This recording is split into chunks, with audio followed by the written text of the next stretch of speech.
اللہ سبحانہ وتعالیٰ کا لاکھ لاکھ شکر ہے جس نے ہمیں مسلمان بنایا، زندگی گزارنے کا طریقہ سکھایا اور ہمیں دنیا میں ایسے ہی چھوڑ نہیں دیا، بلکہ زندگی کے ہر مرحلے پر ہمیں رہنمائی دی۔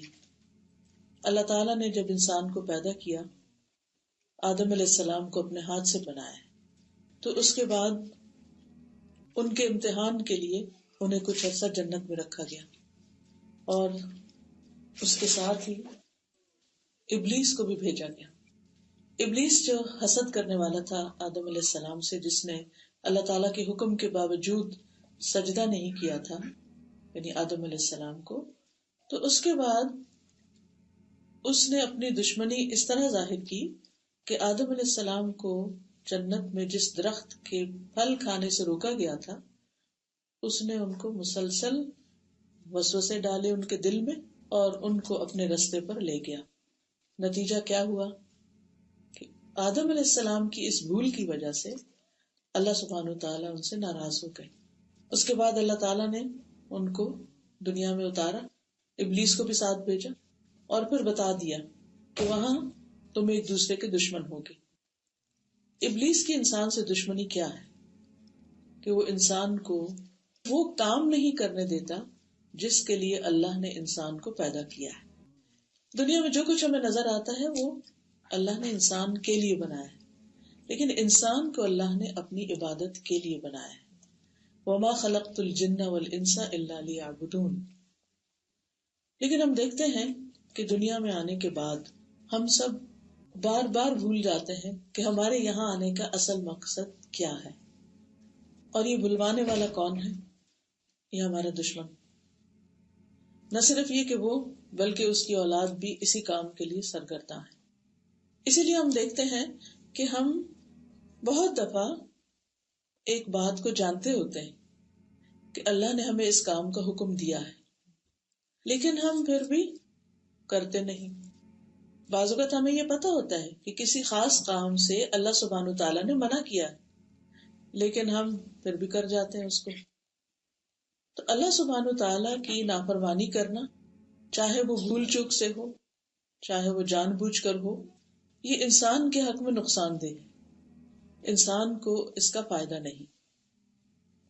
اور یہ نافرمانی یا گناہ انسان کے دل پر ایک بوجھ چھوڑتا ہے، کیونکہ انسان کو اللہ سبحانہ وتعالیٰ نے عبادت کے لیے پیدا کیا ہے، تو اس کو پروگرام ہی اس طرح کیا ہے کہ جب تک وہ عبادت نہ کرے وہ خوش ہو ہی نہیں سکتا۔ تو انسان جب عبادت کی طرف جانے لگتا ہے تو شیطان رکاوٹیں ڈالتا ہے۔ اللہ کی اطاعت کی، اللہ تعالیٰ کی پسند کے کام جب کرنے لگتا ہے تو وہ انسان کو بھلوانے کی کوشش کرتا ہے، اسے اور چیزوں میں الجھاتا ہے، اور چیزیں اس کے سامنے زیادہ خوشنما بنا کے دکھاتا ہے، اور نتیجتاً پھر کیا ہوتا ہے کہ انسان سے غلطی ہو جاتی ہے۔ اب یہ اللہ سبحانہ تعالیٰ کی رحمت ہے کہ اس نے ہمیں یہ بتا دیا کہ اگر تم سے غلطی ہو جائے، تم بھول جاؤ، تم سے کوئی ایسا کام ہو جائے جو تمہارے رب کو پسند نہیں، تو پھر کیا کرو؟ توبہ کر لو، استغفار کر لو، رب کی طرف واپس پلٹ آؤ۔ آدم علیہ السلام بھولے، ان کی ساری اولاد بھولتی ہے۔ اس لیے ہم تمام انسان کسی نہ کسی طرح خطا، غلطی، گناہ کا شکار ہوتے ہیں۔ نبی صلی اللہ علیہ وسلم نے فرمایا، ہر انسان خطا کار ہے، ہر انسان، اور بہترین خطا کار وہ ہیں جو توبہ کرتے ہیں۔ یعنی یہ نہیں ہو سکتا کہ ہم سے غلطی نہ ہو، یہ تو ہوتا رہے گا، لیکن غلطی کرنے والوں میں سے بہترین لوگ کون ہیں کہ جو غلطی پر اصرار نہیں کرتے، غلطی پر جم نہیں جاتے، بار بار نہیں کرتے، بلکہ اسے چھوڑ کر واپس پلٹنے کی کوشش کرتے ہیں، اپنے رب کی طرف لوٹتے ہیں جس کا رب نے حکم بھی دیا ہے، وَأَنِيبُوا إِلَىٰ رَبِّكُمْ وَأَسْلِمُوا مِن قَبْلِ أَن يَأْتِيَكُمُ الْعَذَابُ ثُمَّ لَا تُنصَرُونَ۔ اپنے رب کی طرف پلٹ آؤ اور فرمانبردار بن جاؤ، اطاعت گزار بن جاؤ، اس سے پہلے کہ تم پر عذاب آ جائے، پھر تم مدد نہ دیے جاؤ گے، اس سے پہلے کہ تمہاری پکڑ ہو جائے، اس سے پہلے کہ کوئی آزمائش آ جائے، اس سے پہلے کہ تم کسی بڑی مشکل میں پڑ جاؤ۔ تو جب غلطی ہو اور اس کا احساس ہو جائے تو اس کو چھوڑ دو. کوئی انسان کتنا بھی نیک کیوں نہ، پیغمبروں کا معاملہ الگ ہے، لیکن عام انسانوں میں سے کوئی انسان کتنا بھی نیک کیوں نہ ہو، اس سے بھی غلطی ہوتی ہے. نبی صلی اللہ علیہ وسلم نے فرمایا ہر مومن آدمی سے کوئی نہ کوئی ایسا گناہ سرزد ہو جاتا ہے جس کو وہ وقتاً فوقتاً کرتا رہتا ہے، یا کوئی ایسا گناہ ہوتا ہے جس کو وہ مسلسل کر لیتا ہے، یعنی اس پہ قائم رہتا ہے، وہ اس کو نہیں چھوڑتا حتیٰ کہ وہ دنیا چھوڑ جاتا ہے، یعنی موت تک وہ غلطی اس سے ریپیٹڈلی ہوتی رہتی ہے. مومن کو اس حال میں پیدا کیا گیا ہے کہ وہ فتنوں میں گھرنے والا، توبہ کرنے والا اور بھولنے والا ہوتا ہے.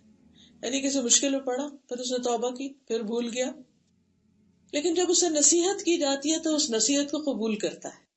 یعنی جب اس کو ریمائنڈر دیا جاتا ہے، اسے یاد دہانی کرائی جاتی ہے، اس کو کوئی اچھی بات بتائی جاتی ہے تو وہ اسے ایکسپٹ کرتا ہے، اسے ریجیکٹ نہیں کرتا. کیونکہ اچھی بات کو یا اللہ کے حکم کو ریجیکٹ کرنا یہ ابلیس کا شیوا ہے. اس نے اللہ تعالیٰ کا حکم نہیں مانا تھا اور پھر آرگیومنٹ کی تھی کہ میں کیوں آدم کو سجدہ کروں، میں تو اس سے بہتر ہوں، مجھے تو نے آگ سے بنایا، اس کو مٹی سے بنایا، لہٰذا میں اس سے بہتر ہوں تو میں اس کے آگے نہیں جھکوں گا.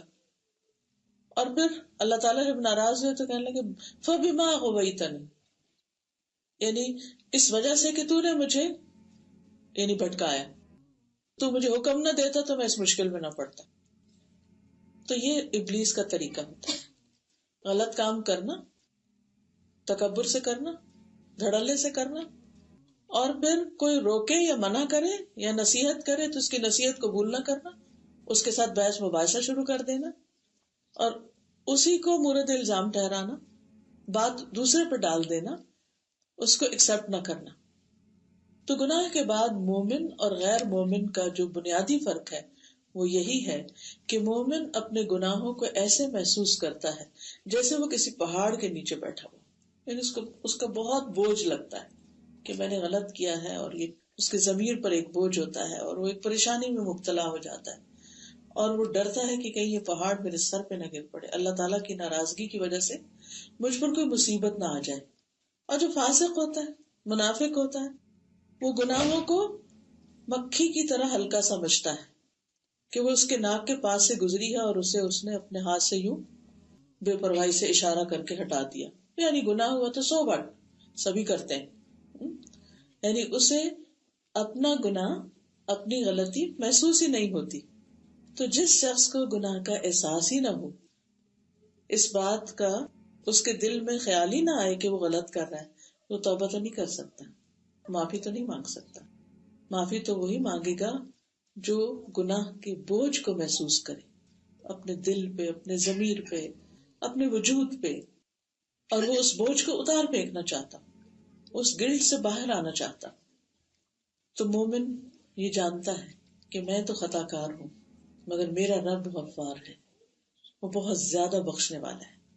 وہ اپنے رب سے مایوس نہیں ہوتا، وہ بار بار غلطی کرنے کے باوجود بھی رب ہی کی طرف پلٹتا ہے اور وہ کہتا ہے کہ میں بڑا کمزور ہوں اور تو بار بار بخشنے والا ہے، میں بار بار گناہ کرنے والا. اور پھر انسان سجدے میں گر پڑتا ہے، کبھی تنہائی میں روتا ہے، کبھی اللہ کا ذکر کرتا ہے، کبھی صدقہ خیرات کرتا ہے، کسی نہ کسی طرح اگر بندوں کے حق میں کوئی غلطی ہو تو ان سے معافی مانگ لیتا ہے. تو وہ مسلسل اپنے تزکیے کی فکر میں رہتا ہے کہ یہ جو گرد مجھ پہ آ پڑی ہے، یہ جو داغ مجھے لگ گیا، مجھے اسے دھونا ہے. جیسے آپ نے دیکھا ہوگا جن لوگوں کو نہانے کی روز عادت ہو، اگر وہ کسی دن نہ نہا سکیں تو ان کی طبیعت بوجھل ہو جاتی. تو اسی طرح جن لوگوں کو اپنی غلطیوں کا احساس ہوتا ہے، اگر وہ توبہ نہ کرے یا اس کے بدلے میں پھر کوئی نیک کام نہ کرے تو ان کی طبیعت اسی طرح بوجھل ہو جاتی ہے. اور حقیقت یہ کہ اللہ سبحانہ وتعالی ہمیں توبہ کرنے کی، استغفار کرنے کی ترغیب بھی دیتے ہیں، یعنی اس کی طرف متوجہ کرتے ہیں. ابو ہریرہ سے روایت ہے، صحیح مسلم کی روایت ہے یہ، رسول اللہ صلی اللہ علیہ وسلم نے فرمایا اس ذات کی قسم جس کے قبضہ قدرت میں میری جان ہے، اگر تم گناہ نہ کرتے تو اللہ تمہیں لے جاتا اور ایسی قوم لاتا جو گناہ کرتے پھر اللہ سے مغفرت طلب کرتے تو اللہ ان کو معاف کر دیتا. اس سے یہ پتہ چلتا ہے کہ اللہ سبحانہ و تعالیٰ کو انسان کی کمزوری کا پتہ ہے، اور اللہ تعالیٰ بندے سے چاہتا ہی ہے کہ بندہ اس کی طرف پلٹے. وہ اس چیز سے محبت کرتا ہے اور وہ معاف کرنے سے بھی محبت کرتا ہے. یعنی جب ہم معافی مانگتے ہیں تو اس پر پریشان نہ ہو کہ اچھا پھر معافی مانگے. اللہ تعالیٰ کہیں گے کہ تم تو بار بار ہی گناہ کرتے تو تم پھر آ گئی. نہیں، ہم سمجھتے ہیں جیسے بندے ہمارے ساتھ معاملہ کرتے ہیں نا، کہ اگر کسی کے حق میں ہمارے سے کوئی غلطی ہو جائے تو ہم ایک سے دوسری دفعہ سوری کریں اسی بات پر، تو وہ ناراض ہو جاتے ہیں کہ تمہاری تو عادت یہی ہے بار بار یہی کرنا، پھر تم سوری سوری کرتے رہتے تو تمہارے اندر کوئی چینج نہیں ہے. اللہ تعالیٰ ایسے نہیں کہتے. اگر کوئی 99 قتل بھی کر چکا ہے نا، اور اس کے دل میں یہ شرمندگی آ گئی ہے اور سچی سچی ندامت آ گئی کہ نہیں بہت برا کیا میں نے، اب مجھے اپنے آپ کو تبدیل کرنا ہی کرنا ہے، اللہ تعالیٰ اس کو بھی معاف کر دے. اور یہ مشہور واقعہ ہے صحیح حدیث میں، جس میں ایک شخص نے 99 قتل کیے تھے، پھر اسے احساس ہوا کہ میں نے غلط کیا، تو وہ کسی راہب کے پاس گیا، اس سے کہا کہ میں اتنے غلط کام کر چکا ہوں، میں کیا کروں؟ کہا تمہاری توبہ نہیں ہو سکتی، تمہاری توبہ قبول نہیں ہوگی. اس نے اس کو بھی مار ڈالا. 100 پورے ہو. اب یہ 100 کا قاتل جو ہے پھر بھی توبہ کرنا چاہتا ہے تو کسی اور کے پاس جاتا ہے، تو اس کو بتاتا ہے کہ دیکھو تم توبہ تب کر سکتے جب یہ جگہ چھوڑ دو جہاں تم یہ غلط کام کرتے. تو اسی وقت نیک لوگوں کی زمین کی طرف روانہ ہو جاتا ہے. تو راستے میں اس کی موت کا وقت آ جاتا ہے. عذاب کے فرشتے بھی آتے ہیں اور رحمت کے فرشتے بھی آتے ہیں اور وہ آپس میں جھگڑنے لگتے ہیں. عذاب کے فرشتے کہتے ہیں یہ اتنا گناہ گار تھا ہم نے اس کی جان لے لی. رحمت کے فرشتے کہتے ہیں نہیں، اس نے توبہ کر لی تھی ہم اس کی جان لیں گے، کیونکہ آخری اس کا عمل توبہ تھا. تو وہ فیصلہ نہیں کر پاتے، معاملہ اللہ کے حضور جاتا ہے. تو اللہ تعالیٰ فرماتے ہیں اچھا زمین کو ناپو. زمین کو ناپا جاتا ہے تو حکم کیا ہے کہ جس طرف فاصلہ کم ہو اس طرف کے فرشتے جان لیں. تو اب جس طرف وہ جا رہا تھا اس طرف کی زمین کو سکیڑ دیا گیا. اسے ایک بالشت کا فرق تھا، صرف ایک بالشت وہ کم تھی، تو رحمت کے فرشتوں نے اس کی جان لی. ہمارا رب تو اتنا مہربان ہے اور اس کو کسی کے بھی گناہ معاف کرنے میں کوئی مشکل نہیں. ہمارے دل چھوٹے ہیں، ہم کسی کو معاف نہیں کر سکتے. آپ دیکھیں کہ ہم میں سے ہر شخص کا حال یہ ہے کہ اگر زندگی میں کبھی کسی نے اس کے ساتھ کوئی زیادتی کی ہو تو وہ اسے بار بار دہراتے رہتے ہیں اور روتے رہتے ہیں اور اس کے بارے میں برا سوچتے رہتے ہیں اور دل سے نہیں نکالتے. وہ جو کانٹا ایک دفعہ پھنس جاتا ہے پھر اندر ہی ٹوٹ جاتا ہے، وہ باہر نکالنا مشکل ہو جاتا ہے. لیکن اللہ سبحانہ و تعالیٰ کے لیے معاف کرنا کچھ بھی مشکل نہیں. اسی لیے ہم دیکھتے ہیں کہ اللہ سبحانہ و تعالیٰ فرماتے ہیں افلا یتوبون الی اللہ ویستغفرونہ واللہ غفور رحیم.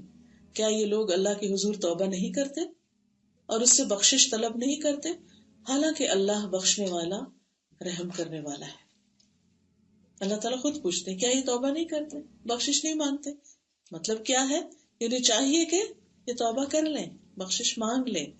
کوئی فرق نہیں پڑتا عمر کا کون سا حصہ ہے، کون سی جگہ ہے، کہاں پر ہے، اپنے اندر کے بوجھ کو نکال پھینکی، اپنے رب کی طرف رجوع کیجیے. اسی لیے ہم دیکھتے ہیں کہ انبیاء علیہ السلام اپنے رب سے استغفار کرتے ہیں حالانکہ وہ معصوم ہوتے ہیں. ابراہیم علیہ السلام کیا کہتے ہیں؟ والذی اطمع ان یغفر لی خطیئتی یوم الدین. اور وہ ذات جس سے میں توقع رکھتا ہوں کہ قیامت کے دن میری خطائیں معاف کر دے گا. انبیاء کا تو اپنا اتنا مقام ہے، اللہ سبحانہ وتعالیٰ نے ان کے درجات بلند کیے اور ان کو فرمایا کہ انی جاعلک للناس اماما، میں تجھے لوگوں کا امام بنانے والا ہوں. اور انہ فی الآخرۃ لمن الصالحین، کہ ابراہیم آخرت میں صالح لوگوں میں سے ہوں گے. اس کے باوجود ابراہیم علیہ السلام کا دل کیا کہتا ہے کہ میں نے اپنے رب کا حق ادا نہیں کیا. دیکھیے جس کو رب سے جتنی محبت ہوتی ہے نا، وہ بہت کچھ کرنے کے بعد بھی کیا کہتا ہے، رب تیرا حق ادا نہیں ہوا، میں نے ابھی کچھ کیا نہیں. وہ سارا دن بھی سجدے میں پڑا رہے تو وہ اٹھ کے یہی کہے گا میرا دل نہیں بھرا، ابھی حق ادا نہیں ہوا. کیونکہ رب کا مقام جتنا بڑا ہے، اس کے انعامات ہم پہ جتنے زیادہ ہیں، احسانات جتنے زیادہ ہیں، ہم تو اس کا حق ادا ہی نہیں کر سکتے. اور ہم دن کا اکثر حصہ اس کو بھولے رہتے ہیں اور نماز میں بھی کھڑے ہو کے پھر اس کو بھول جاتے ہیں، کم ہی یاد کرتے ہیں اس کو.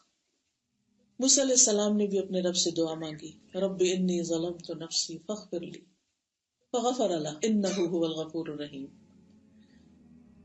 موسیٰ علیہ السلام بولے، اے میرے رب، بے شک میں نے اپنے آپ پہ ظلم کیا ہے، تو مجھے معاف کر دے۔ تو اللہ تعالیٰ نے ان کو معاف کر دیا، اور وہ بخشنے والا رحم کرنے والا ہے۔ اور وہ جب نبوت سے پہلے ان کے ہاتھ سے ایک قبطی کا قتل ہو گیا تھا، اس واقعے کی طرف اشارہ۔ یونس علیہ السلام کو تو آپ سب کو پتہ ہی ہے، ان کی دعا لا الہ الا انت سبحانک انی کنت من الظالمین، اللہ تو پاک، ہم گناہگار ہیں، میں ہی ظالموں میں سے ہوں، میں نے اپنی جان پہ ظلم کیا۔ داؤد علیہ السلام کی ایک دفعہ آزمائش ہوئی، تو ان کو جب خیال آیا کہ اوہ یہ تو میں نے ٹھیک نہیں کیا، یعنی مقدمے کا جو فیصلہ انہوں نے کیا، تو ان کو خیال آیا کہ دراصل ہم نے ان کی آزمائش کی تھی، امتحان لیا تھا۔ اللہ تعالیٰ ہر ایک کا امتحان لیتا ہے، پیغمبروں کا بھی لیا۔ ابراہیم علیہ السلام کو کتنی دفعہ آزمایا، تو انہوں نے اپنے رب سے معافی مانگ لی اور رکوع میں گر گئے اور اس کی طرف خر راکعا واناب، اور اللہ کی طرف رجوع کر لیا۔ تو جتنا ہم توبہ استغفار کرتے ہیں، ہمارا دل اتنا ہی چمکتا جاتا ہے، اور جتنا وہ روشن ہوتا جاتا ہے، چمکتا جاتا ہے، اتنی ہمیں اپنی غلطیاں زیادہ نظر آنے لگتی ہیں، اپنی کوتاہیاں بھی نظر آنے لگتی ہیں، اور جب وہ نظر آتی ہیں تو پھر انسان اور زیادہ اپنے رب کی طرف رجوع کرتا ہے۔ اور ایسے لوگوں سے اللہ تعالیٰ محبت کرتے ہیں جو اواب ہوتے ہیں، جو بار بار اپنے رب کی طرف پلٹتے ہیں۔ پھر ہم دیکھتے ہیں قرآن مجید میں کہ تمام انبیاء نے اپنی اپنی قوم کو اللہ سے معافی مانگنے کی ترغیب دی۔ نوح علیہ السلام کہتے ہیں فَقُلْتُ اسْتَغْفِرُوا رَبَّكُمْ إِنَّهُ كَانَ غَفَّارًا، میں نے لوگوں سے کہا، یعنی اپنی قوم سے کہا، اپنے رب سے استغفار کرو، بے شک بہت زیادہ توبہ قبول کرنے والا ہے، وہ بہت ہی غفار ہے۔ فائدہ کیا ہوگا؟ یرسل السماء علیکم مدرارا، تم پر آسمان سے خوب بارشیں برسائے گا، وَيُمْدِدْكُمْ بِأَمْوَالٍ وَبَنِينَ وَيَجْعَلْ لَكُمْ جَنَّاتٍ وَيَجْعَلْ لَكُمْ أَنْهَارًا، کہ وہ تمہیں مال اور بیٹوں سے نوازے گا، ان سے تمہاری مدد کرے گا، تمہیں باغات عطا کرے گا، تمہارے لیے نہریں جاری کر دے گا۔ یہ وہ چیزیں ہم ڈریم کرتے ہیں جن کو دنیا میں بھی اور آخرت کے لیے بھی۔ تو یہ مال اور دولت اور بیٹے اور اولاد، یہ سب کچھ اللہ سبحانہ وتعالیٰ ہی دینے والا ہے، اور جب انسان اپنے گناہوں کی معافی مانگتا ہے تو اللہ تعالیٰ کا وعدہ ہے کہ وہ انسان کو نوازے گا۔ لہٰذا زندگی میں جہاں کہیں کسی بھی چیز میں رکاوٹ آ جائے، چاہے بچوں کے رشتے کے سلسلے میں آئے، چاہے اولاد نہ ہونے کی ہو، چاہے رزق کی کمی ہو، چاہے فصلوں کی کمی ہو، کچھ بھی ہو، علاج استغفار میں ہے، کیونکہ انسان کے گناہ اور زیادتیاں ہوتی ہیں جو اس کی دنیاوی کاموں میں بھی رکاوٹ بن جاتی ہیں۔ ہم عام طور پر دوسروں کو بلیم کرتے ہیں، انہوں نے نظر لگا دی، وہ جیلس ہے، کسی نے جادو کرا دیا، اس نے بندش کر دی۔ نہیں، بندشیں اندر ہوتی ہیں، ہمارے ہاتھوں کی کمائی ہوتی ہے، اور اس کا علاج استغفار ہوتا ہے۔ ہود علیہ السلام نے اپنی قوم سے کہا وَيَا قَوْمِ اسْتَغْفِرُوا رَبَّكُمْ ثُمَّ تُوبُوا إِلَيْهِ، اے میری قوم اپنے رب سے استغفار کرو، پھر اس کے آگے توبہ کرو۔ شعیب علیہ السلام نے بھی یہی کہا وَاسْتَغْفِرُوا رَبَّكُمْ ثُمَّ تُوبُوا إِلَيْهِ، اپنے رب سے معافی مانگ لو اور اس کی طرف پلٹ آؤ۔ توبوا الیہ کا مطلب ہے اب اس کے بن جاؤ، اس کی اطاعت اور اس کی فرما برداری کے کام کرو۔ نبی صلی اللہ علیہ وسلم کو حکم دیا گیا وَاسْتَغْفِرِ اللَّهَ إِنَّ اللَّهَ كَانَ غَفُورًا رَحِيمًا، اللہ سے بخشش مانگیے، اللہ تعالیٰ یقیناً بہت بخشنے والا اور بہت مہربان ہے۔ پھر تمام لوگوں کو اللہ تعالیٰ نے استغفار کا حکم دیا ہے۔ اگر انبیاء کو دیا ہے اور انبیاء نے اپنی اپنی قوموں کو دیا ہے تو پھر ہمارے لیے کیا حکم ہے؟ ہم سب کے لیے بھی ضروری ہے کہ ہم اللہ سے معافی مانگتے رہیں۔ وَأَنِ اسْتَغْفِرُوا رَبَّكُمْ ثُمَّ تُوبُوا إِلَيْهِ، ایمان والوں کی تو ویسے ہی صفت قرآن مجید میں یہ بتائی گئی ہے کہ وہ راتوں کو کم سوتے ہیں اور سحری کے وقت استغفار کرتے ہیں، یعنی تہجد کے وقت خاص طور پر اللہ تعالیٰ سے بخشش طلب کرتے ہیں۔ اب دیکھیے وَبِالْأَسْحَارِ هُمْ يَسْتَغْفِرُونَ، یعنی خاص استغفار کا وقت جو ہے وہ سحری کا وقت ہے، جس وقت ہم عام طور پر روزہ رکھنے کے لیے اٹھتے ہیں یا تہجد کے لیے اٹھتے ہیں۔ رسول اللہ صلی اللہ علیہ وسلم نے فرمایا، اللہ تبارک و تعالیٰ فرماتا ہے، اے ابن آدم، جب تک تو مجھے پکارے گا، جب تک مجھ سے دعا کرے گا اور مجھ سے پر امید رہے گا، مایوس نہیں ہونا، پر امید، میں تجھے بخشتا رہوں گا. کتنے بھی گناہ ہو اور کتنی دفعہ ریپیٹڈلی ہو، میں تجھے بخشتا رہوں گا، جو بھی گناہ ہوں گے، اور میں کوئی پرواہ نہیں کروں گا. اے ابن آدم، اگر تیرے گناہ آسمان کی بلندیوں تک پہنچ جائے، اتنے زیادہ ہوں کہ آسمان کو چھونے لگے، پھر تو مجھ سے معافی مانگے تو میں پرواہ کیے بغیر تجھے بخش دوں گا.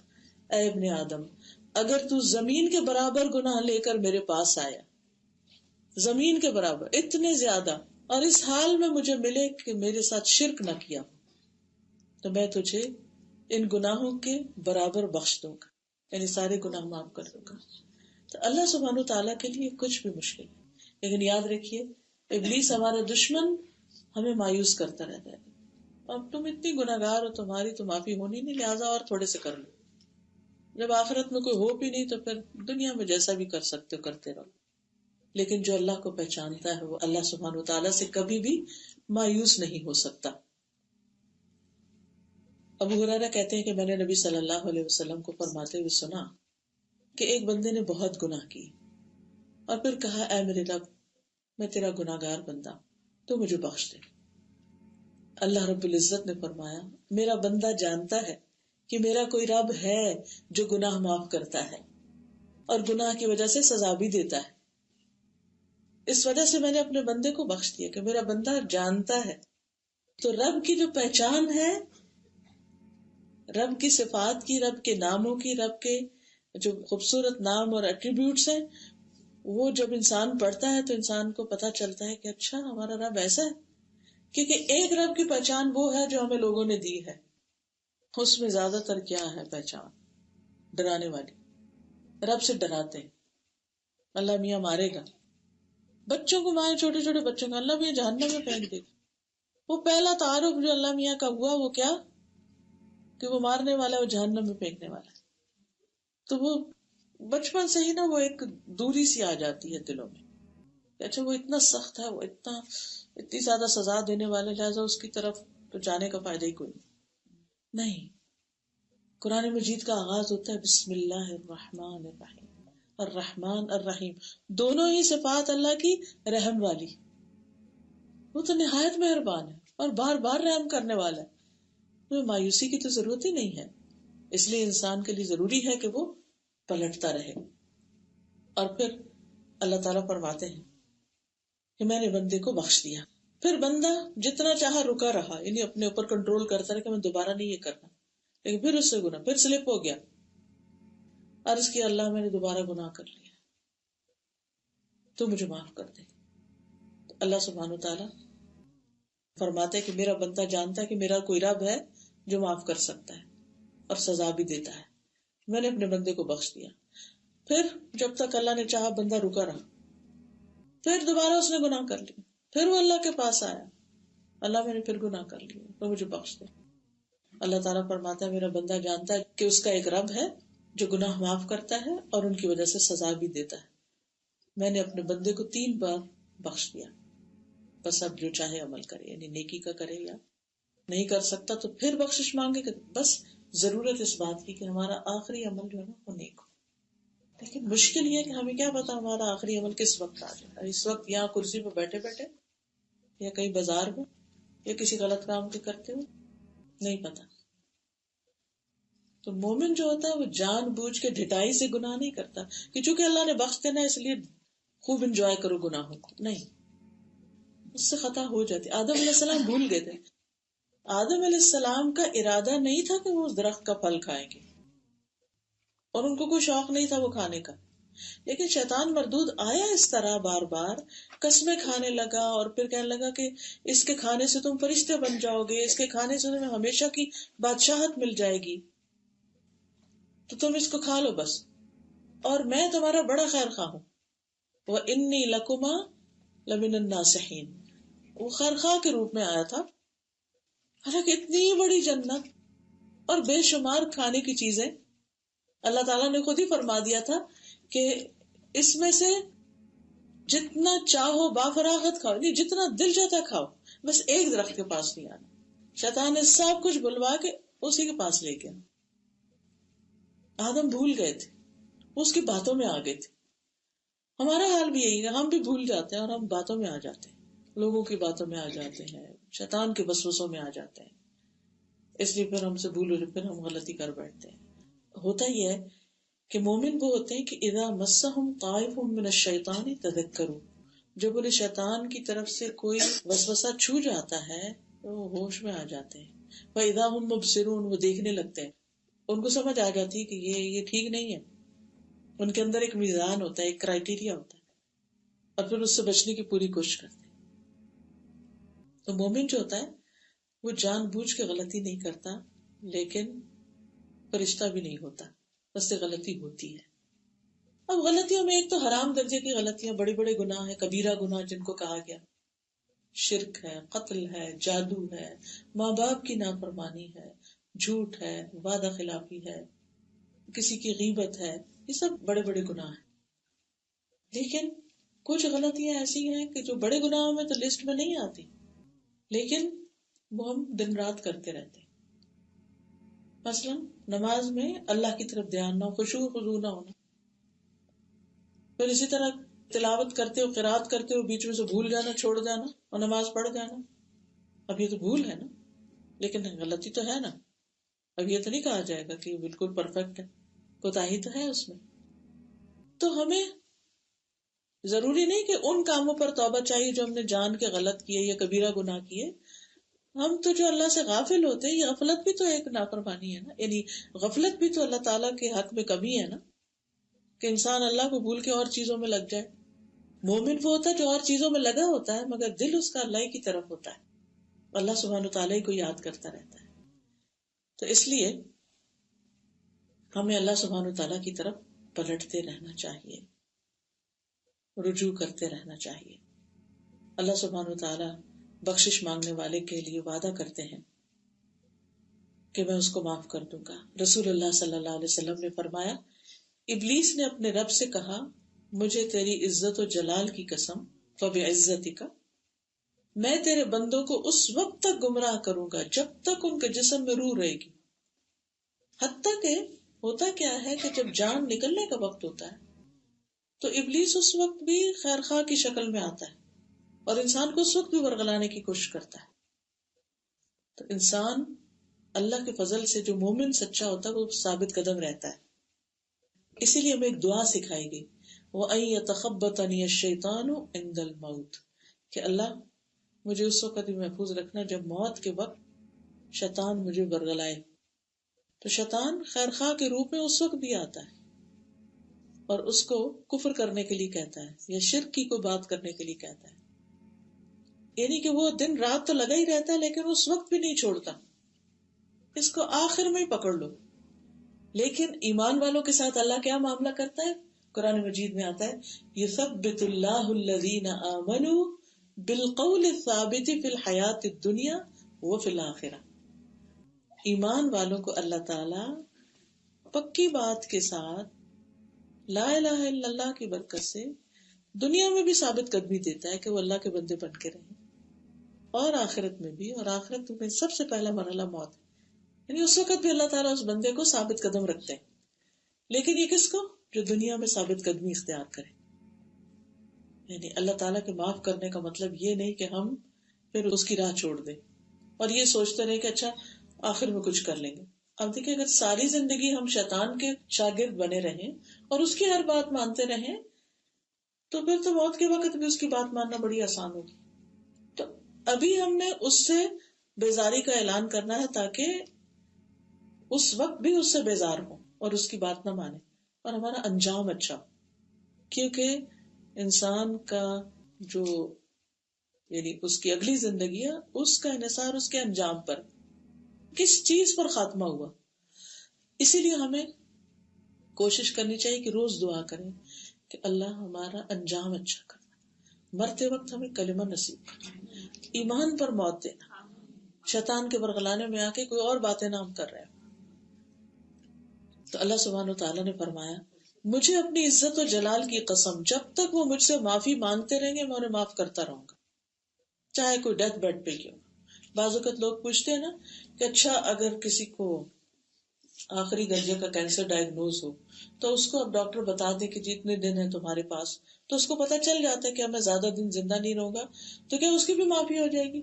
بالکل ہو جائے گی، کیونکہ ٹھیک ہے ڈاکٹروں کا ایک اندازہ ہوتا ہے لیکن اصل تو اللہ کو پتا نا کہ کب کس میں ہونا۔ کئی لوگ بالکل موت کے منہ پہ پہنچ کے زندہ ہو جاتے ہیں، کومے میں جا کے واپس آ جاتے ہیں، اور کئی کئی سال زندہ رہتے ہیں، اس لیے تو کسی کو نہیں پتا کہ آخری وقت کون سا ہے۔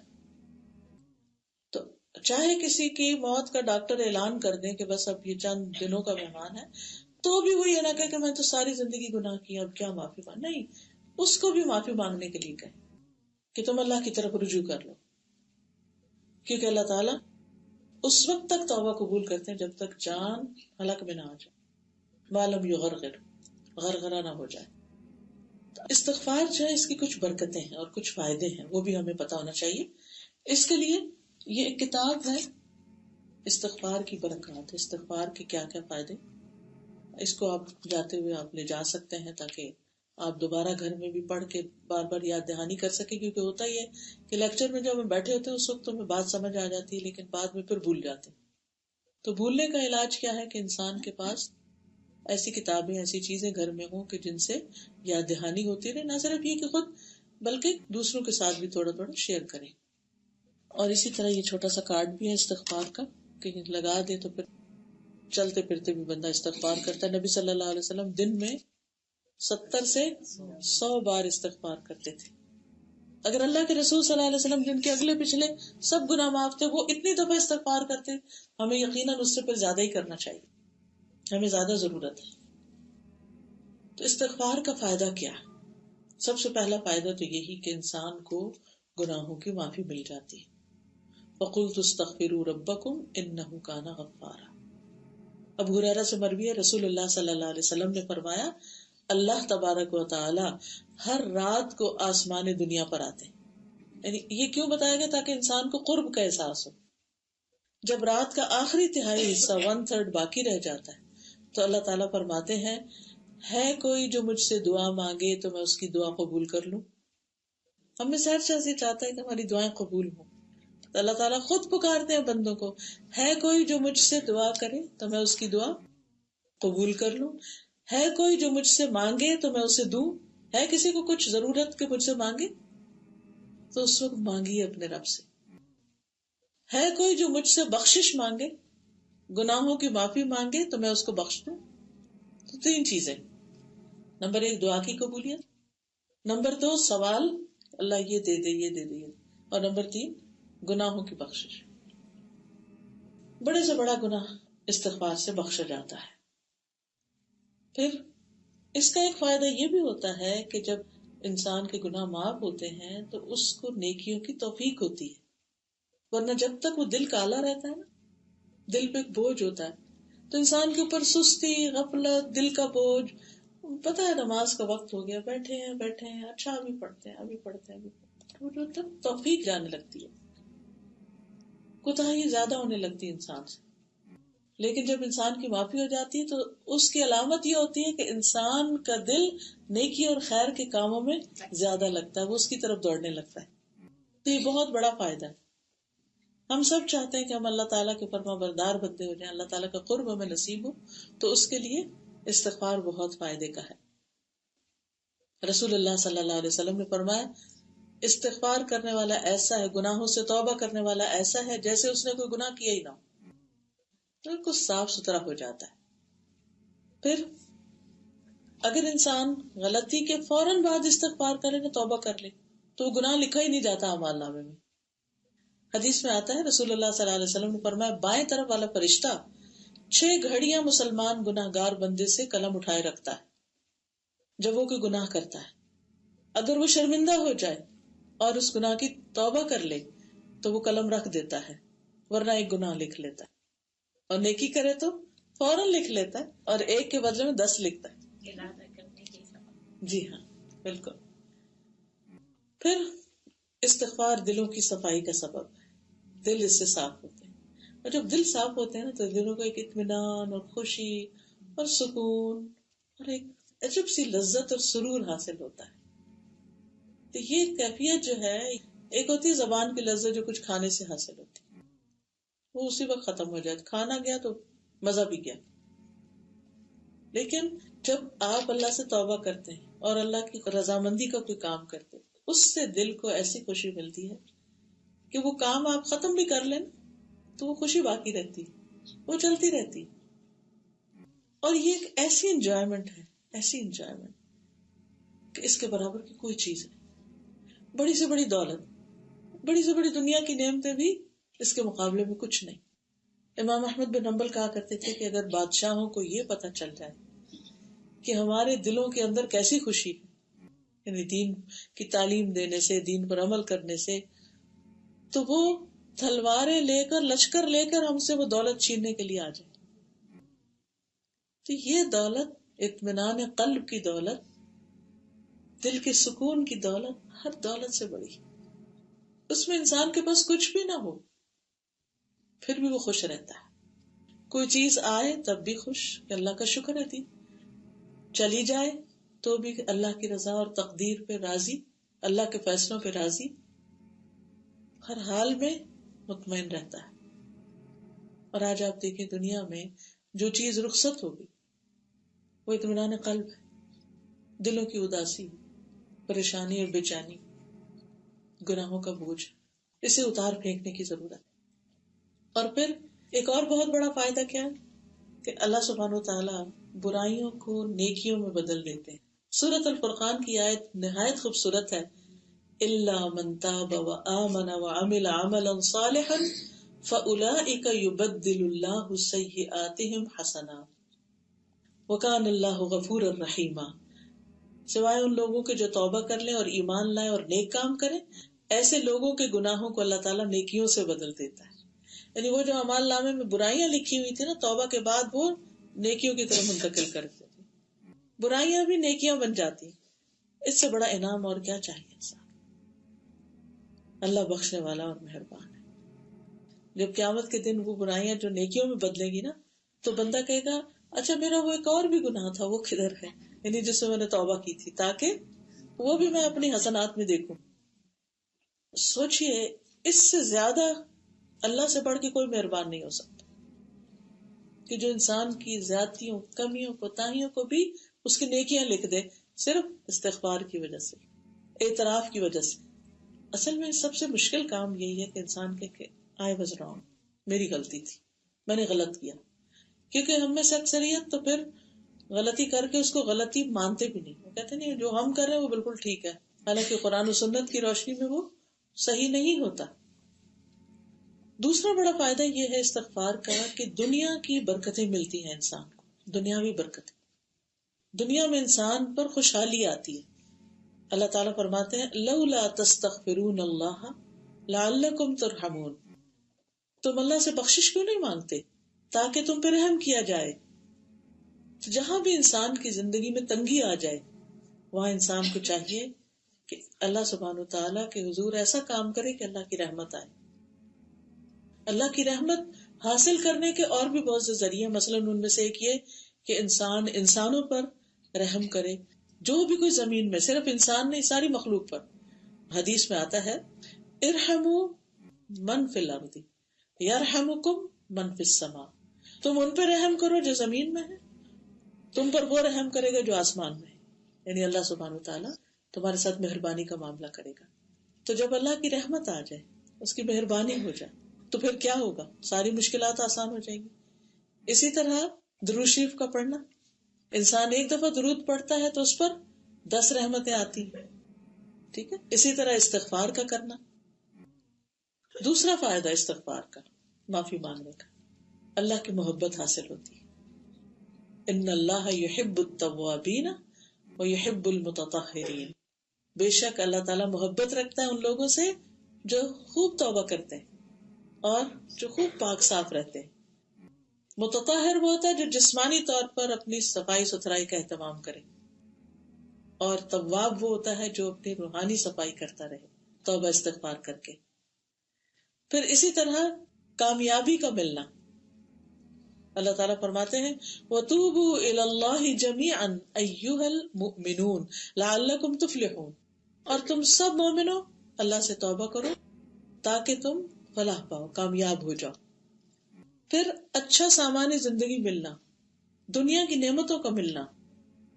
سورۃ ہود میں آتا ہے وَأَنِ اسْتَغْفِرُوا رَبَّكُمْ ثُمَّ تُوبُوا إِلَيْهِ يُمَتِّعْكُمْ مَتَاعًا حَسَنًا إِلَىٰ أَجَلٍ مُّسَمًّى وَيُؤْتِ كُلَّ ذِي فَضْلٍ فَضْلَهُ.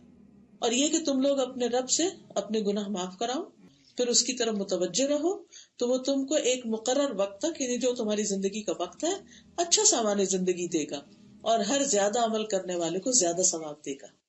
جو جتنی زیادہ توبہ استغفار کرے گا اور زیادہ نعمتیں پائے گا. رزق، مال، اولاد میں اضافے کا باعث، جیسے میں نے پہلے عرض کیا، بارشوں کا نازل ہونا، جسمانی طاقت کا حاصل ہونا. اس میں آپ دیکھیے اللہ تعالیٰ فرماتے ہیں سورۃ ہود میں ہی وَيَا قَوْمِ اسْتَغْفِرُوا رَبَّكُمْ ثُمَّ تُوبُوا إِلَيْهِ يُرْسِلِ السَّمَاءَ عَلَيْكُمْ مِدْرَارًا وَيَزِدْكُمْ قُوَّةً إِلَىٰ قُوَّتِكُمْ وَلَا تَتَوَلَّوْا مُجْرِمِينَ. اے میری قوم اپنے رب سے بخشش مانگو اور پھر اس کی طرف پلٹ آؤ، وہ تم پر بادل بھیجے گا جو خوب برسنے والا ہوگا اور تمہیں تمہاری قوت کے ساتھ، طاقت کے ساتھ اور طاقت میں اضافہ کرے گا، اور مجرم بنتے ہوئے منہ نہ موڑو. آپ دیکھیے کہ بعض اوقات انسان بڑا ہیلپ لیس اپنے آپ کو پاتا ہے کہ میں ویک ہوں، میں کچھ کر نہیں سکتا. کبھی فزیکلی، یعنی فزیکل ویکنس محسوس ہوتی ہے، کبھی انسان ویسے ہی بے بسی سی محسوس ہوتی ہے کہ میرے ہاتھ میں کچھ نہیں، میں کچھ کر نہیں سکتا، اس معاملے میں میں کچھ نہیں کر سکتا، یہاں سے تو میں بالکل عاجز آ گیا. نہیں، استغفار شروع کریں، اللہ تعالیٰ راہیں سجائے گا کہ اس مشکل پہ کیسے قابو پانا ہے، اس پتھر کو کیسے ہٹانا ہے. اور یہ استغفار کے ذریعے ہوتا ہے. پتہ ہے نا بعض اوقات انسان اتنا مایوس سا ہو جاتا ہے، دور دور تک لگتا ہے کوئی ہوپ ہی نہیں ہے، کہ کبھی بچوں کی وجہ سے، کبھی جاب اور بزنس کی پریشانیوں کی وجہ سے، کبھی کسی اور وجہ سے. تو استغفار کرنے والا کبھی کمزور نہیں ہوگا. پھر اللہ کے عذاب سے بچنا. اللہ سبحانہ و تعالیٰ بندوں کو دنیا میں اپنی طرف واپس اپنے مقصد کی طرف پلٹانے کے لیے وقتاً فوقتاً ان پہ تکلیفیں، آزمائشیں بھیجتے ہیں تاکہ بندے بھولے نہ رہیں. یہ بھی اللہ کی رحمت ہوتی ہے کہ اللہ کو یاد کریں. تو کبھی جسمانی تکلیف، کبھی اولاد کی طرف سے، کبھی مال کی، کبھی موسم کی، کبھی کوئی نہ کوئی ناپسندیدہ ناگوار صورتحال پیش آتی رہتی ہے. تو ایسی صورت میں انسان جب اللہ تعالیٰ کی طرف پلٹتا ہے تو اللہ سبحانہ وتعالیٰ اس بندے کو اس تکلیف سے محفوظ کر دیتے ہیں. کبھی تو وہ بلا آ رہی ہوتی ہے تو اللہ تعالیٰ استغفار کی برکت سے اس بلا کو ہی ٹال دیتے ہیں. کبھی وہ آ چکی ہوتی ہے تو اللہ تعالیٰ اس بیماری کو، اس بلا کو، مصیبت کو ہٹا دیتے ہیں اس سے. تو اس لیے حدیث میں آتا ہے، مسند احمد کی روایت ہے، نبی صلی اللہ علیہ وسلم نے فرمایا انسان جب تک اللہ عز و جل سے استغفار کرتا ہے اس وقت تک اللہ کے عذاب سے محفوظ رہتا ہے. اسی لیے قرآن مجید میں آتا ہے نا کہ حتیٰ کہ مشرکین جو تھے ان کے بارے میں بھی کہ ما کان اللہ یعذبہم وانت فیہم وما کان یعذبہم وہم یستغفرون. اللہ انہیں عذاب نہیں دے گا جب تک آپ ان کے بیچ میں موجود ہیں. یعنی پیغمبر جب تک مکہ میں تھے، جو بھی انہوں نے برے برے کام کیے مشرکین نے، اللہ تعالیٰ نے ان کو محفوظ رکھا. جب وہ چلے گئے تو بعد میں ان پہ قحط آیا. اور یہ بھی فرمایا کہ جب تک یہ استغفار کریں گے، جو استغفار کرتے رہیں گے وہ بلاؤں سے بچے رہیں گے. لہٰذا ہمیں روزانہ اپنی زندگی میں استغفار کی عادت ڈال لینی چاہیے، اپنے معمولات کا حصہ بنا لینا چاہیے. پھر بیماریوں کا علاج. قتادہ کہتے ہیں کہ یہ قرآن تمہیں تمہاری بیماری اور علاج بتاتا ہے. قرآن ہماری غلطیاں بھی ہمیں بتا دیتا ہے اور علاج بھی. وہ کہتے ہیں گناہ تمہاری بیماری ہے اور استغفار ان کا علاج ہے. تو صحت کے لیے بھی استغفار پڑھنی چاہیے. پھر سینے کی گھٹن اور تنگی، دل کا بوجھل ہونا.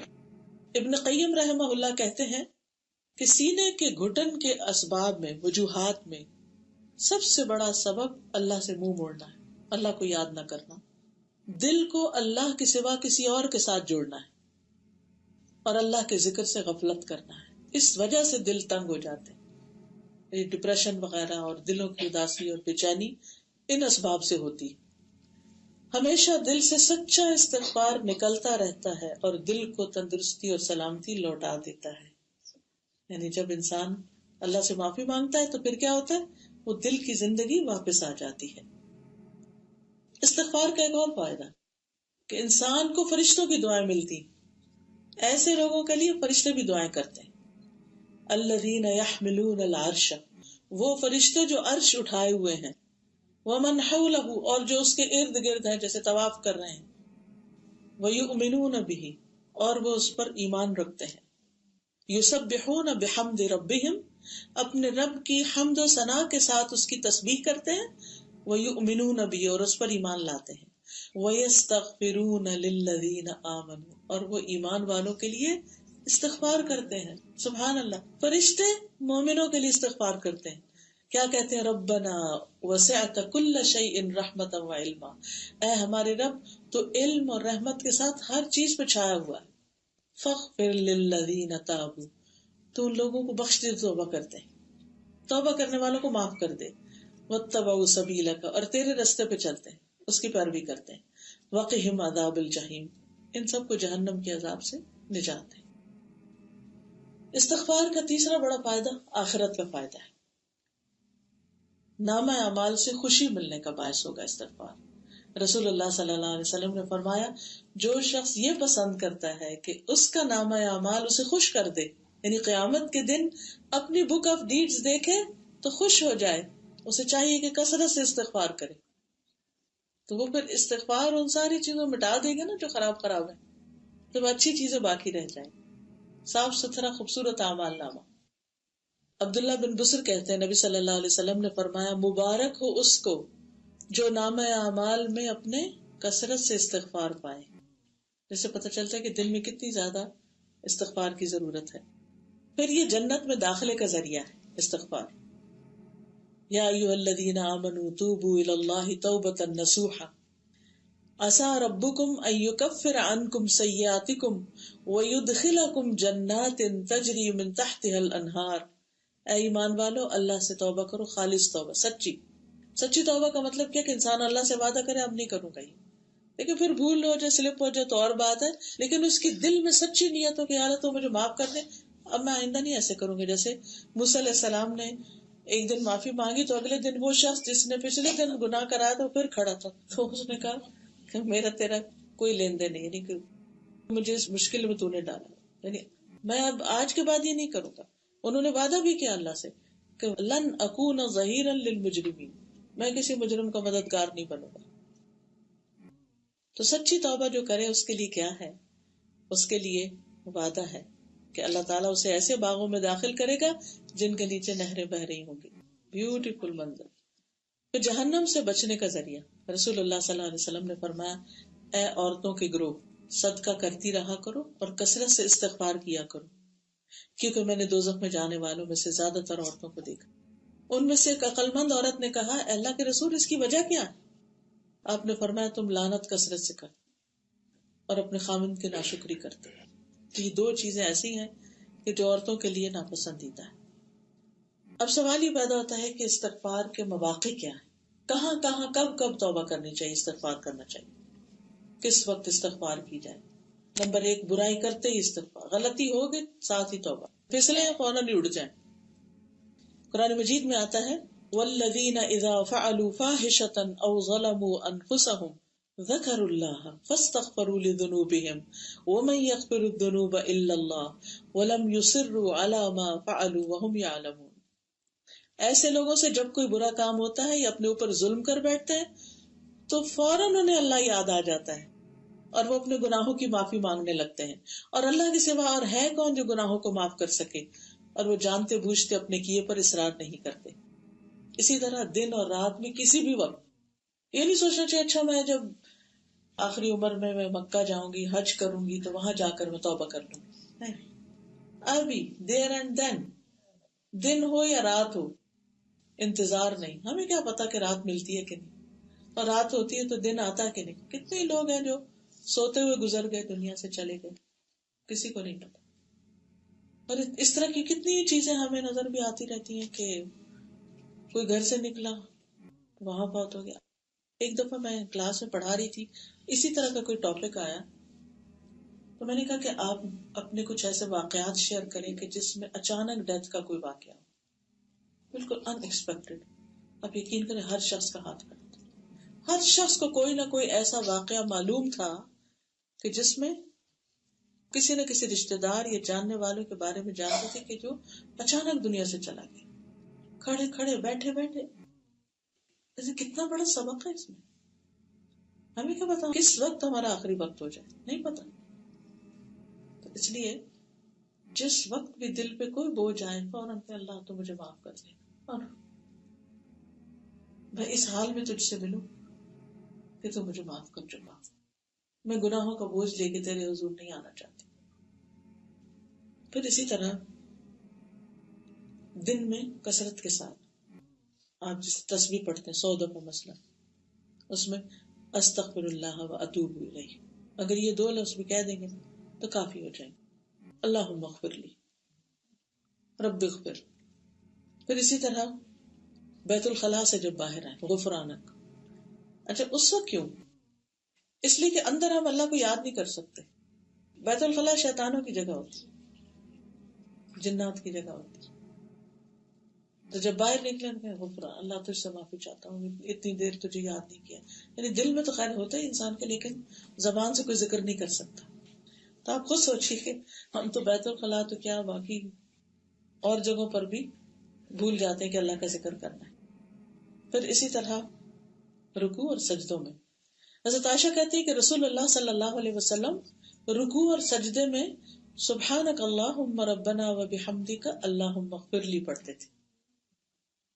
ایک اور روایت میں آتا ہے رسول اللہ صلی اللہ علیہ وسلم اپنے سجدوں میں اللہم اغفر لی ذنبی کلہ دقہ و جلہ اولہ و آخرہ علانیتہ و سرہ. اے اللہ میرے سارے گناہ معاف کر دے، چھوٹے بڑے، اول آخر، ظاہر پوشیدہ، سب کے سب معاف کر دے. تو آپ دیکھیں کہ اگر ہم یہ دعا چھوٹی سی ہے یاد کر لیں تو چلے دن کی کسی ایک نماز میں کسی ایک سجدے میں پڑھ لیں، کیونکہ سجدے میں انسان سب سے زیادہ اپنے رب کے قریب ہوتا ہے اور اس وقت دعائیں زیادہ قبول ہوتی ہیں، شیطان کا غلبہ کم ہوتا ہے. جی ہاں. اور 2 سجدوں کے بیچ میں بھی رب اغفر لی رب اغفر لی ہے نا. ایک سجدے کے بعد جب دوسرے سے پہلے ہم درمیان میں بیٹھتے ہیں تو اس وقت رب اغفر لی رب اغفر لی. ایک تو اس کا فائدہ یہ ہوتا ہے کہ انسان نماز کے صحیح طریقے پر عمل کرتا ہے کہ وہ ٹک جاتا ہے. یاد رکھیے 2 سجدوں کے بیچ میں جسم کو ساکت ہو جانا چاہیے، ٹک جانا چاہیے. بعض لوگ سجدہ کرتے ہیں تو وہ کس طرح کرتے ہیں، ایک کیا ذرا سا سر اٹھایا دوسرا بھی ساتھ ہی کر لیا، پوری طرح ہاتھ بھی نہیں اٹھاتے. یاد رکھیے ایون آپ اگر کرسی پہ بیٹھ کے بھی نماز پڑھ رہے ہیں نا تو اس میں بھی پاز کیجئے. مثلا جیسے اس وقت میں بیٹھی ہوئی ہوں اور یہاں سجدے کے لیے تھائز پہ اپنے گھٹنوں کے پاس اپنے ہاتھ رکھے ہوئے ہیں. ایک سجدے میں آپ جاتے ہیں، پھر اپنا ہاتھ ذرا سا اوپر اٹھائیے، پیچھے ٹک جائیے، پھر دوسری دفعہ پھر دوبارہ سجدے میں ہاتھ اٹھانے کا مطلب نہیں کہ سارے یہاں تک اٹھا لیں، نہیں، ذرا سا آگے پیچھے کر لیں. لیکن یہ نہیں کہ آپ نے گھٹنوں کو پکڑا ہوا ایک دفعہ گئے اور جھومتے ہوئے دوبارہ چلے گئے. دس از رانگ. نبی صلی اللہ علیہ وسلم نے فرمایا کہ یہ منافق کی نماز ہوتی ہے جس میں وہ زمین پہ اس طرح ٹھونگے مارتا ہے جیسے مرغا دانہ چننے کے لیے ٹھونگے مار رہا ہوتا ہے. تو سجدے میں بھی ٹک جائیے، سجدے کے بعد اٹھ کے بیٹھ کے ٹک کے دوبارہ سجدہ کیجیے. حرکت میں 2 سجدے نہیں ہوتے، وہ ایک ہی شمار ہوتا ہے پھر. ٹھیک ہے. ایک اور روایت میں آتا ہے کہ آپ 2 سجدوں کے درمیان اتنا بیٹھتے جتنی دیر سجدہ کرتے. سبحان اللہ. آپ دیکھیے ہم نے تو اتنا پیشنس ہی نہیں ہے، لیکن نبی صلی اللہ علیہ وسلم خصوصاً جب آپ اپنے نوافل پڑھ رہے ہیں تو ایک سجدہ کیا پھر بیٹھ کے استغفار کیجیے، رب اغفر لی رب اغفر لی رب اغفر لی، کچھ دفعہ کہہ لیجیے، پھر دوبارہ سجدے میں چلے جائیے، پھر اللہ کی بخشش. دیکھیے کہ کس موقع پر ہمیں استغفار سکھائی گئی. اس وقت نہ کوئی سورۃ فاتحہ پڑھنی ہے، نہ قرآن پڑھنا ہے، کچھ نہیں پڑھنا، بس اپنی معافی مانگنی، اللہ کی تسبیح کرنی. اور 5واں کلمہ بھی استغفار کا، استغفر اللہ. جی ہاں. پھر اسی طرح تشہد میں بھی اللہم اغفر لی ما قدمت وما اخرت وما اسررت وما اعلنت وما اسرفت وما انت عالم به منی انت المقدم وانت المؤخر لا الہ الا انت. پھر سلام پھیرنے کے فوراً بعد استغفر اللہ استغفر اللہ استغفر اللہ 3 بار. اب سوچئے، ابھی تم نے نماز ختم کی تو پھر کس کی استغفار؟ ابھی تو نماز کے بارے میں تو آتا ہے نا کہ جب نمازی نماز کے لیے کھڑا ہوتا ہے تو اس کے سارے گناہ لا کے اس کے کندھوں پہ رکھ دیے جاتے ہیں. جب وہ رکوع میں جاتا ہے تو وہ گرتے ہیں، جب سجدوں میں جاتا ہے تو وہ گر جاتے ہیں، اور پھر نماز کے بعد وہ صاف ستھرا ہو کے اٹھتا ہے. لیکن ہمیں کیا حکم دیا گیا کہ سلام پھیرتے پھر استغفار پڑھو؟ کیوں؟ اس لیے کہ نماز کے اندر کچھ نہ کچھ ہم گڑبڑ کر چکے ہوتے ہیں، یا تو اللہ کی طرف دھیان نہیں رہتا، یا پھر پڑھنا کچھ ہوتا ہے پڑھ کچھ اور جاتے ہیں، یا یہی یاد نہیں ہوتا 2 سجدے کیے تھے یا 1 کیا تھا، رکعتیں 2 پڑھی تھی یا 4 پڑھی تھی. ہر ایک کے ساتھ یہ مسئلہ ہے، کوئی بھی اس سے بچا ہوا نہیں، نیک ہو بد ہو سب کے ساتھ یہ مسئلہ ہے. تو پھر اس کا علاج کیا ہے؟ انسان سلام پھیر کے یار جو بھول چوک ہوئی ہے، بھول کے کیا ہے، نہیں پتا چلا، آپ ہمیں معاف کر دیں. پھر اسی طرح نبی صلی اللہ علیہ وسلم اپنی مجلس میں ایک جگہ بیٹھے ہوئے 100 بار استغفار کر لیتے تھے. اچھا یہ صحابہ گنتے تھے تو وہ کیسے پھر پتا چلتا تھا؟ جب آپ ذرا سا اونچی آواز استغفر اللہ، یعنی رب اغفر لی وتب علی انک انت التواب الرحیم، آپ یہ دعا پڑھا کرتے تھے. ابن عمر کہتے ہیں کہ ہم آپ کی مجلس میں اس کو گنا کرتے تھے کہ 100 دفعہ پڑھ لیتے تھے آپ بیٹھے بیٹھے. پھر اسی طرح ابن عمر کہتے ہیں ایک دفعہ میں آپ کے پاس بیٹھا ہوا تو میں نے آپ کو 100 بار یہ کہتے ہوئے سنا، اللہم اغفر لی ورحمنی وتب علی انک انت التواب الرحیم. اور یاد ہے نبی صلی اللہ علیہ وسلم نے جب مکہ فتح کر لیا، نبوت کا کام مکمل ہو گیا، ساری زندگی نبوت والی زبردست اسٹرگل میں گزاری، اور پھر جب سب کچھ کر لیا تو آخری حکم کیا ہے؟ اذا جاء نصر اللہ والفتح ورأیت الناس يدخلون فی دین اللہ افواجا. پہلے تو ایک ایک آتے تھے نا، اب فوجوں کی فوجیں، ڈیلیگیشن پر ڈیلیگیشن آ رہا ہے اور مسلمان ہو رہا ہے. اب آپ کا کام کیا رہ گیا ہے؟ فسبح بحمد ربک واستغفر. یعنی انسان کہے کہ اب تو میں اتنی نیکیاں کما چکا ہوں تو اب نہیں. جب کوئی کام مکمل، نماز مکمل ہو تو استغفار ہے، تو کوئی بھی کام مکمل ہو تو انسان اللہ سے معافی مانگے، یا رب جو میرے ہمت توفیق تھی میں نے کیا، باقی جہاں غلطی کمی کوتاہی ہوئی تو مجھے معاف کر دے. پھر اسی طرح حج کے موقع پر ثم افیدوا من حیث افاض الناس واستغفر اللہ. پھر وہاں سے لوٹو جہاں سے لوگ لوٹتے ہیں، یعنی عرفات جا کے، عرفات سے واپس آ کے کیا کرو؟ واستغفر اللہ.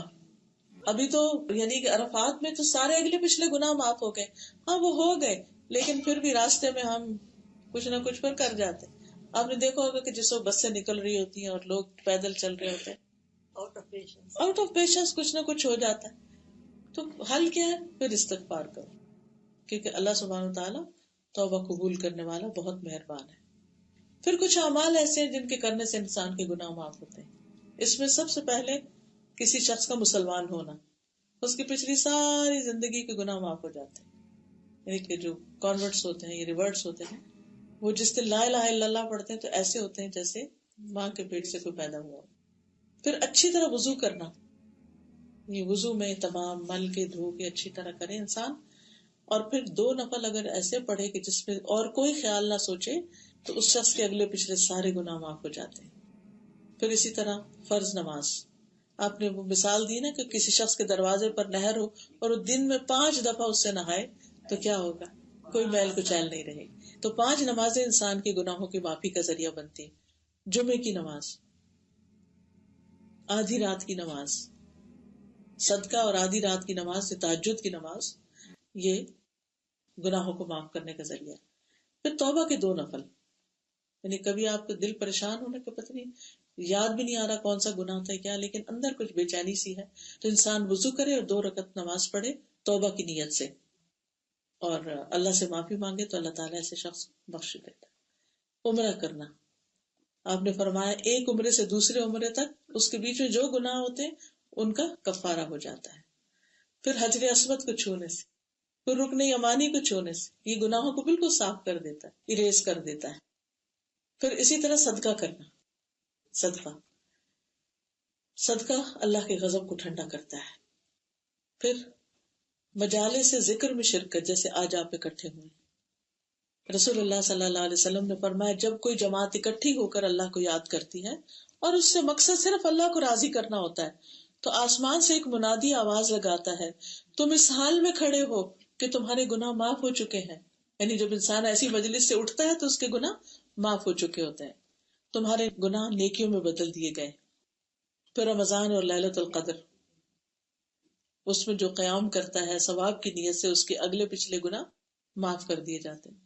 بیماری میں اللہ کی تعریف کرنا، شکوہ شکایت نہیں، ہائے ہائے نہیں، بلکہ اللہ تیرا شکر، یعنی تکلیف کے باوجود انسان کیا کہتا رہے، اللہ میں راضی، میں ہر حال میں راضی، تیرا شکر ہے۔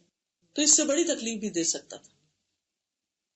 اللہ تعالیٰ فرماتے ہیں جب میں اپنے بندوں میں سے کسی مومن بندے کو آزماتا ہوں اور وہ آزمائش پر بھی میری تعریف کرتا ہے، وائمی نہیں کہتا بلکہ کیا کرتا ہے، تعریف کرتا ہے، تو جب وہ اپنے بستر سے اٹھتا ہے تو اپنے گناہوں سے اس طرح پاک ہو چکا ہوتا ہے جس دن اس کی ماں نے اس کو پیدا کیا تھا۔ پھر اسی طرح راستے سے تکلیف دہ چیز ہٹا دینا، یہ بھی گناہوں کی معافی کا ذریعہ۔ اب یہاں ہم زبان سے نہیں کچھ کہہ رہے لیکن عمل ایسا کر رہے ہیں کہ وہ معافی کا ذریعہ بن جاتا۔ ایک شخص کہیں جا رہا تھا تو راستے میں اس نے دیکھا کہ ایک کانٹے دار شاخ ہے جو لوگوں کا رستہ روکے ہوئے، تو اس نے وہ کاٹ دیا۔ صرف اس ایک نیکی کی وجہ سے اللہ سبحانہ تعالیٰ نے اس کو جنت میں داخل کر دیا جو وہ فوت ہوا۔ تو ہم بھی کہیں جا رہے ہوں، کوئی پتھر ہو، کوئی چیز ہو، بعض اوقات ہم دیکھ رہے ہوتے ہیں وہ گاڑی گزر رہی ہے اور پھر کوئی ایسا کیل، کوئی ایسی چیز جس سے وہ ٹائر پنکچر ہو سکتا ہے، کچھ بھی ایسی چیزوں کو خود سے خود انسان کامن سینس کے ساتھ ہٹائے۔ پھر اسی طرح 3 خصلتوں پر محافظت، اس سے بھی انسان کے گناہ معاف ہوتے ہیں۔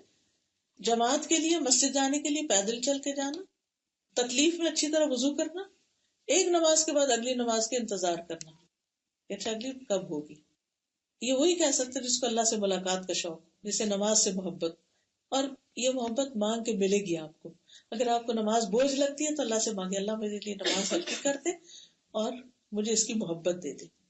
اور واقعی جیسے حضرت بلال کو نبی صلی اللہ علیہ وسلم فرماتے تھے کہ اقم الصلاۃ ارحنا بها یا بلال، بلال نماز قائم کرو اور ہمیں اس کے ذریعے راحت پہنچاؤ۔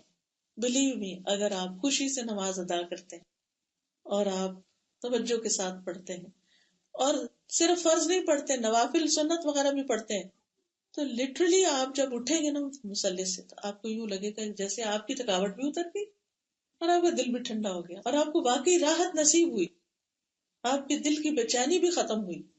لیکن شرط یہ ہے کہ بوجھ سمجھ کے نہ پڑھی جائے نماز، بلکہ شوق سے پڑھی جائے۔ پھر اسی طرح نماز کے بعد کی تسبیحات، یہ بہت ہی زبردست خوشخبری ہے۔